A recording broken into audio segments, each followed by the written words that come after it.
Hello gremlins, welcome back to my channel for another episode of History with Miss Barney. I hope you are doing well on this fabulous Tuesday. Not a lot going on my end. I mean, I sat outside for 10 minutes today and got sunburned, so, because you know, like, how dare I try to go outside, right? Attendance question update. Cookies and cream beat vanilla, so I got this in honor of you guys. If I go to brain freeze on camera, I'm super sorry. Thank you to everybody who turned in some work last week or did the check-in on Friday. I loved reading your little random facts about yourself. Anyway, let's talk about the Civil War. Today we're starting the battles. We're going to talk about 3 battles today and also go over some important people that were involved with the Civil War. Afterwards, we're just going to answer a few questions on this stuff and then you'll be done for the day. It all starts at a military fort called Fort Sumter. Fort Sumter was a United States military fort that was located in South Carolina, which, if we remember, South Carolina was the very first state to ever secede. So naturally, South Carolina does not want like an enemy fort on their land, and so they basically say like, hey, you need to abandon the fort, go away. In which case the Union is like, hey, we don't recognize your secession, so we're just gonna ignore you. And then things start to go bad. So what happened? At the Battle of Fort Sumter, it was the first battle of the American Civil War. The intense Confederate artillery bombardment of Major Robert Anderson's small Union garrison and the unfinished fort in the harbor at Charleston, South Carolina, had been preceded by months of siege-like conditions. After 34 hours of fighting, the Union surrendered. So it happened in Charleston, South Carolina from April 12th through the 14th of 1861. The Union commander was Major Anderson, the top picture up there, and the Confederate commander was General Beauregard. So an interesting fact, Major Anderson actually taught General Beauregard at West Point, which is a very prestigious military academy in the United States that most of these officers attended. So there were no casualties, and the winner were the Confederates, so the Union Army had to give up the fort and leave. Fort Sumter is significant because it was the first battle of the Civil War. It convinced more states to secede after they saw the Union was willing to fight against the Confederates, and then it actually raised hopes for a quick war. People thought that, oh, that one was over fast, maybe the rest of these battles will be over fast as well. So Fort Sumter marks the beginning of the war. The country is being torn apart.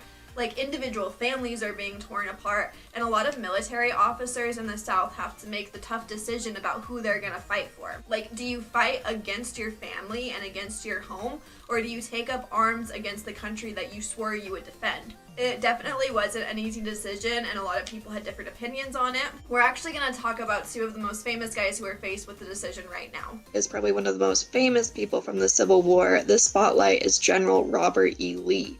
So General Robert E. Lee was a top graduate of West Point, which was like this fancy military school, and distinguished general from the Mexican-American War. Before the Civil War, he was considered to be one of the best generals in the U.S.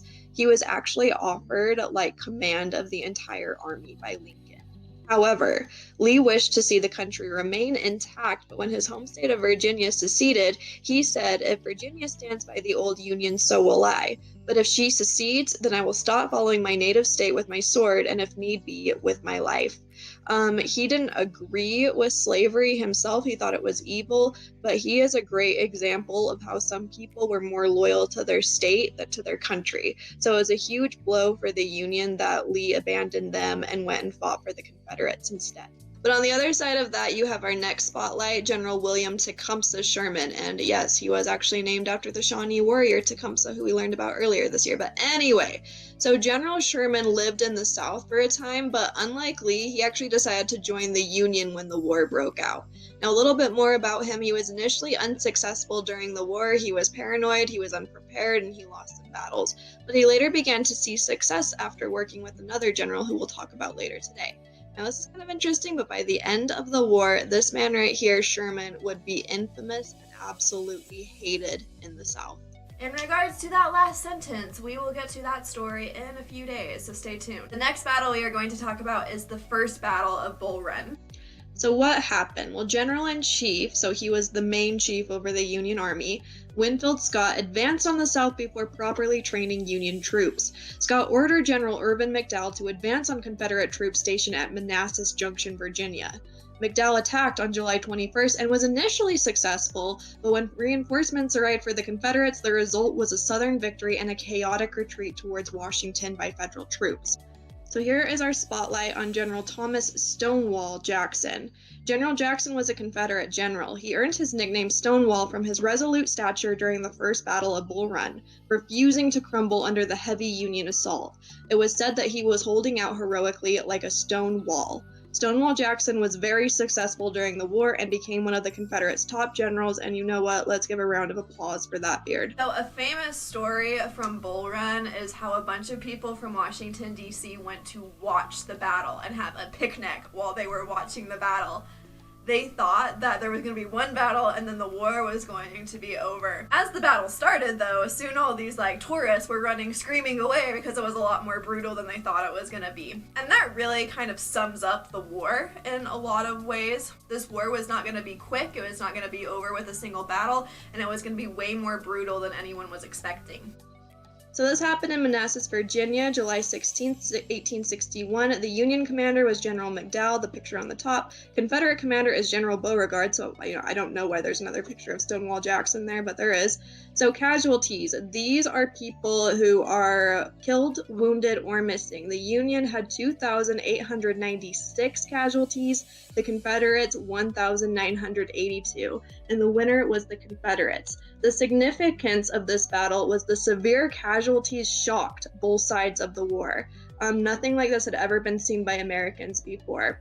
Another thing is the Confederates proved they would not be easy to defeat. This was not going to be a picnic in the park for the Union. And then the first major battle of the war took place with First Bull Run. Bull Run also started this really disappointing trend for the Union officers in the East. They had a lot of losses to the Confederate Army, and then even if they had some wins against the Confederates, they usually didn't capitalize on those wins because the officers in the Union were too timid or overly cautious to chase after the Confederates as they retreated. So they wouldn't chase after them to capture them or to engage in battle and just destroy the Confederate Army, which allowed it to just keep coming back and back. Like I said, these guys were just too cautious for their own good, and it was driving Lincoln insane. He was like, why will you not use the army I am giving you? This also allowed Lee and other Confederate generals to have a lot of really important victories in a row. So yeah, in the East, the Confederates definitely had the upper hand, and things were not looking that good for the Union. But there is another theater of the war. So you've got the war going on in the East, and then you have the war going on in the West, which was a different story. There was a general out in the West who was not like the generals in the East. He was not overly cautious. He was willing to use the army that was given to him, and he was kind of beating the Confederates pretty bad. The Confederates need to protect the Mississippi River and the railroad network they have in Tennessee, which is going to lead to this next battle, the Battle of Shiloh.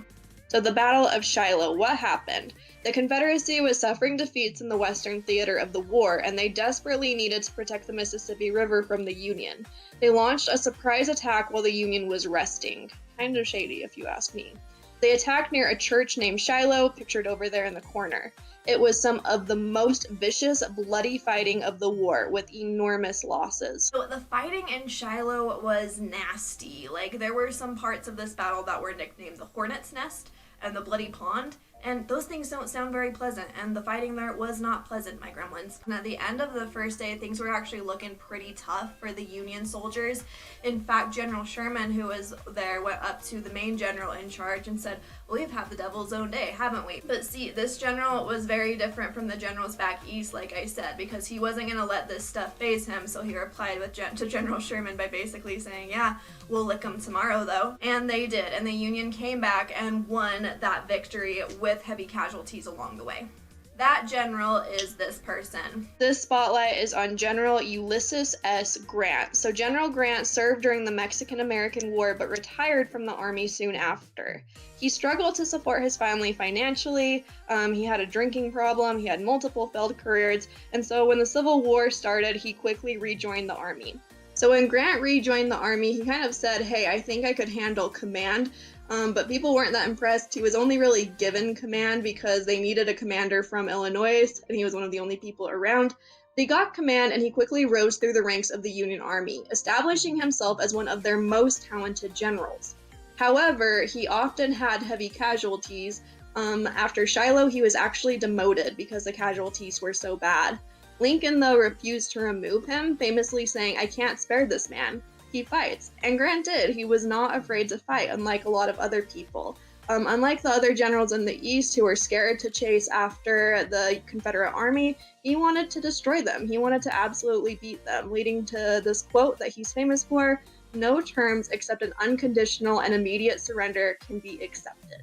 So this happened in Tennessee from April 6th through the 7th, 1862. The Union commander was General Grant. The Confederate commander was General Albert Johnston, who, if you look at the interesting fact, actually bled to death during the first day of the battle, which was a big loss for the Confederate Army because he was thought to be a really great general.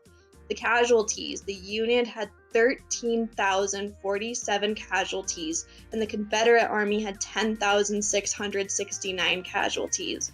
The winner was the Union, and only narrowly because Grant refused to give up. The significance of Shiloh was that the South lost Tennessee. Tennessee was a state that had seceded, but the Confederate Army was never going to be able to regain control of that state thanks to Grant.